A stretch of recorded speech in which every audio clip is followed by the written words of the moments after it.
Witcher, Blood Origin, worst audience scores of all time. It is all the news all the time. Yes, it is. And my name is Adam. Hello, how's it going? I'm wearing my propeller hat. Do you like my hat?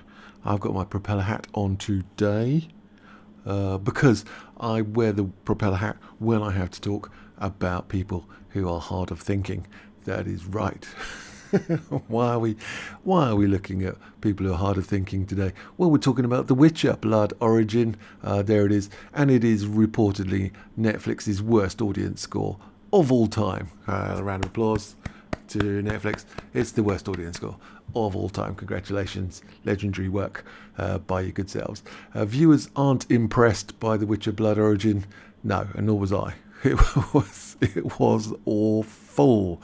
The new prequel to The Witcher. Prequel, sequel, reboot, remake. Jesus Christ, man, they get worse every day. The world of The Witcher has expanded, that's generous, with the arrival of the prequel series The Witcher Blood Origin on Netflix.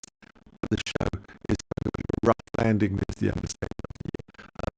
On its premiere. Can you say rough landing? It's the... It's, what do they call it?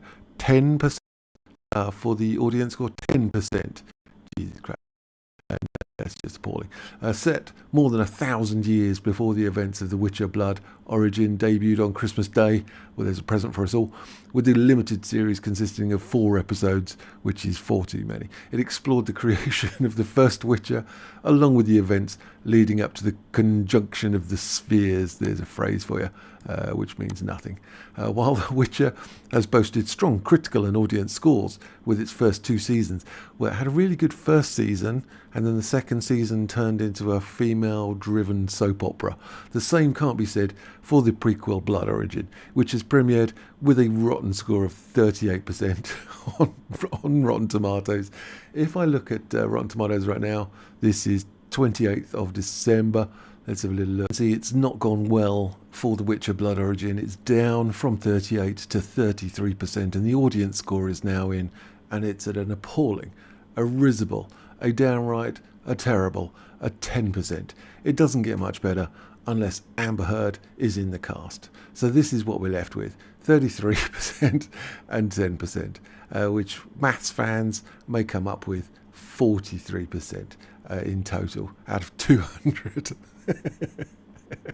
It can only get worse, as I say, if Amber Heard is involved. And it's just appalling. It's just straight up appalling. That's the problem with it. So what is going on with this thing? So The Witcher has boasted strong critical and audience scores for the first 2 seasons, which turned into a soap opera.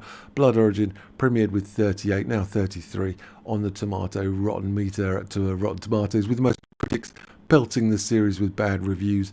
Worse yet, the audience score is much lower. Netting the Blood Origin, an 8% scores up from 8 to 10. Per Forbes, this marks the worst audience score for a major Netflix original. It does not stand very well on its own or as part of the expanding franchise, managing to focus on some of the least interesting aspects of one of the Witcher's most fascinating pieces of lore, and that's from critic Joseph Stanichar of magazine said in his review. In a year filled with great fantasy, House of the Dragon and the Rings of Power among them, this ultimately ranks near the bottom, said Total Films' Bradley Russell. There's a whole load of, you can look at these audience scores if you want. It's not good reading for The Witcher. Something to be avoided like the plague. Even worse than The Witcher from Netflix. A shame to books. Shame to books. Poor story, no connection to in characters' momentum, at least 8 episodes to tell a decent tale. Can't believe I signed up for Netflix just to watch this. Oh, TJV, what have you done? Paul, it's terrible. Horrible dialogue, poor casting, lazy. Watch the first episode open mouth, just how bad it is. The script, the acting, the aesthetic, literally like a worse version of Xena Warrior Princess. This made me think about who actually is the writers of this and why is it so god awful. And it's this guy. Let's blame the person who should be blamed. And we're looking at you, Declan DeBarra, with your pretentious name. Declan DeBarra, who are you? You're an Irish musician. Well, that could have told us some stuff already. Animator and screenwriter. best known for his work in American television, best work for his bad work in American television, and he's been featured in various international film festivals. Featured doesn't mean he's won anything, or in fact he's any good at anything. Screenwriting. Dabara's worked as a writer for Aardman, they're an animation company, for Canimals, which is a live-action hybrid thingamajig about some animals for a cartoon. Right, it's not looking good so far. We've got Roy, so he wrote Roy for children's television. Right. Okay, so is this the guy that should be writing things for Witcher? He transitioned into more adult content. No, not that sort of adult content. Working on the CW. Oh, that's a bad sign already. That's a very bad sign. And it's what did he do? The Originals. What is this? Supernatural TV drama, which is a spin-off of the Vampire Diaries. No, it's a spin-off of a spin-off. That's why it's so bad. It's just chucked together cheap, nasty spin-off stuff. And the Marvel Netflix television series Iron Fist, which was panned and everybody hated that as well. And he wrote for The Witcher, probably in the last series, which was really bad. And now he's the writer for The Witcher Blood Origin. Oh, this explains a lot. This explains it all. This guy, Declan Dabara, so we know who to actually blame for this shenanigans. It's just appalling. It's appalling. Well, what else is going on? Well, they're saying Netflix promotes The Witcher Blood Origin. There it is. By virtue signalling. Oh no, don't. It's feature of the first kiss between two men in the show. All right, they're not even saying the first kiss ever. Now it's in the show. Oh my God. The first this, the first that, the first the other, and the first deaf character using sign language. How does that work? I mean, you've got ASL, you've got BSL sign languages. What is this? Elf sign language? Who knows? Who even knows? Ever a surefire sign that a given production will fail to live up to even the barest of audience quality expectations. Netflix has taken to promoting their Witcher Blood Origin prequel on the fact it checks a number of boxes. Oh, classic.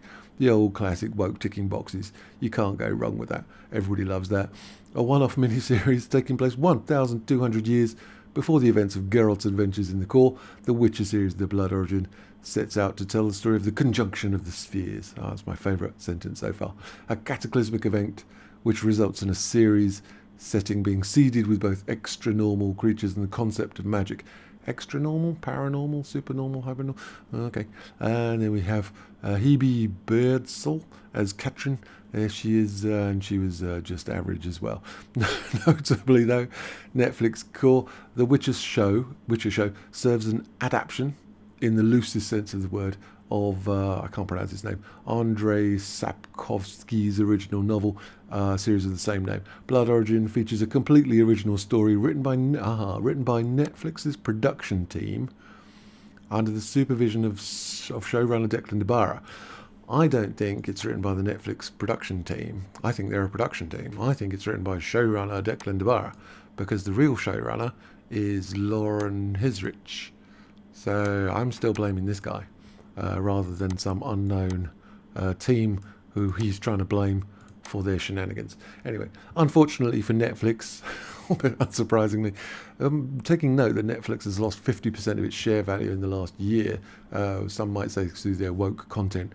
Their attempt to write Sapkowski's law, quite literally in some instances, is seen in their introducing of original character Eiley, as a series' first recorded ancestor. It seems to have wildly missed the mark, not just with dedicated Witcher fans, but the mainstream media in general. There she is, Sophie Brown, and as I like to call her, strong female character, type 1.